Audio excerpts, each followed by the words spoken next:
Susan Dorf fell in love with Mexico in the 1970s when she first crossed the border with a backpack despite, and most likely because of, warnings of danger from family and friends.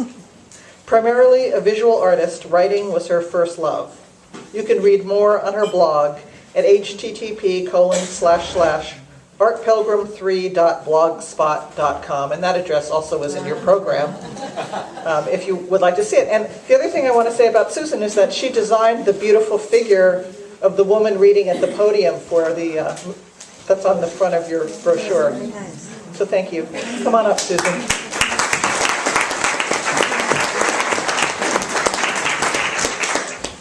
Thanks, Laura. I'm going to read a story that I began writing in Mexico and never finished until I took Laura's feedback class, which gave me the support and discipline I needed to finally finish the thing. I highly recommend it. It's called Burdens. Under a mesquite tree by the reservoir, 2 men scoop rich soil from the shore into flour sacks and load them onto the backs of 2 waiting burros. The smell of earth and wood smoke from a nearby village fills the chill morning air. They work silently, tirelessly, the burros shifting under the growing weight of their load, their ears twitching among the flies that buzz lazily around their heads. Finally, the bags are tied onto the animals with rope, and men and beasts begin the long climb up the hillside, past the bright green alfalfa fields and the abandoned train station, towards the clanging church bells of San Miguel.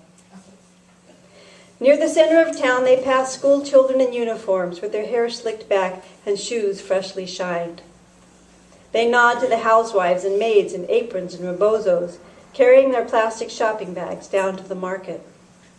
Gringos weave past them on the stone sidewalks carrying yoga mats, Spanish books, sketch pads, and laptops as the early morning traffic grinds its way up the narrow streets. The men lead their burros into the nicer neighborhoods at the top of the hill, wandering the streets from door to door, offering their bags of earth for sale as fertilizer for the gardens of the big houses that lie hidden behind high walls. They wipe the sweat from their foreheads as they unload the bags, the shadows growing shorter as the sun rises higher into the endless sky. By mid-afternoon, they pass by an outdoor cafe where tourists and locals are having lunch under colorful umbrellas. At one small table, a middle-aged couple sip lemonade, circling real estate ads in the local English-language newspaper.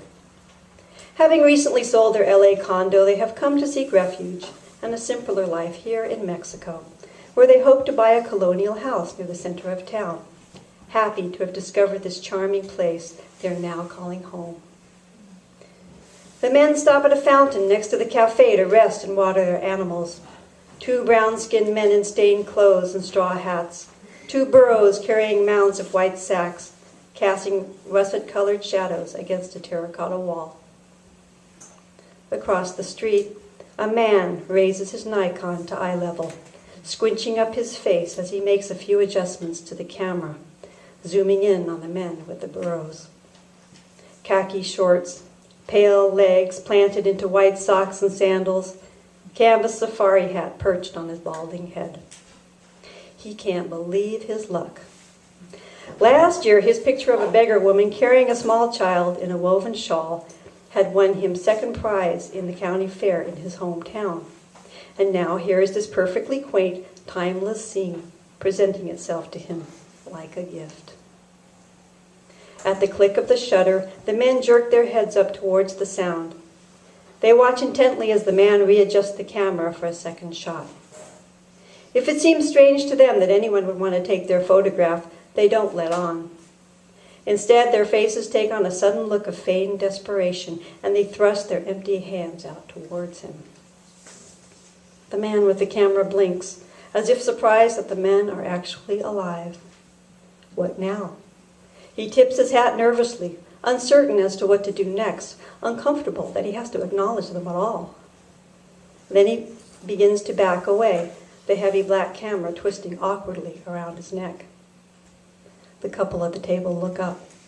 They see the poor Mexicans with the overburdened burros. They see the clueless tourists with the enormous lens lurking away. Suddenly they are both on their feet, the man pointing an accusing finger at the Nikon. "Hey!" he shouts. "For Christ's sakes, give them a few pesos, why don't you?" The man with the camera stops, turning a visible shade of red while he searches to see where the voice is coming from. "You can't just walk around taking pictures of people without their permission," says the woman. She is standing with a rolled-up newspaper clenched in her hand. Perhaps she plans to hit him with it. Instead, she shoves it into a plastic shopping bag emblazoned with an image of the Virgin of Guadalupe, and then crosses her arms, glaring at him. The man with the camera stares at them, and then back to the Mexicans, who are still standing with their outstretched hands. Their desperate faces soften into confused amusement as they witness the drama unfolding before them.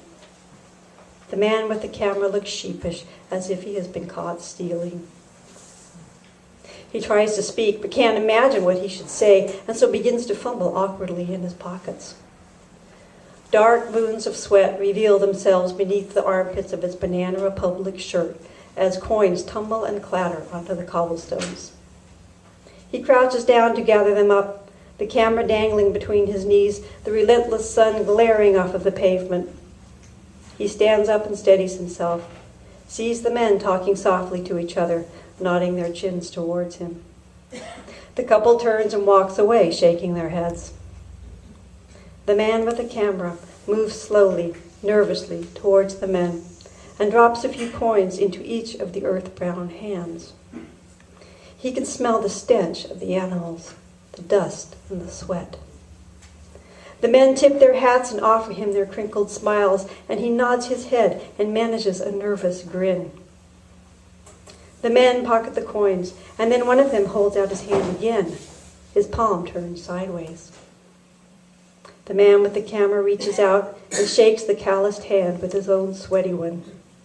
And then he turns and slowly walks away, down the winding narrow streets towards the cool safety of his hotel. Wow.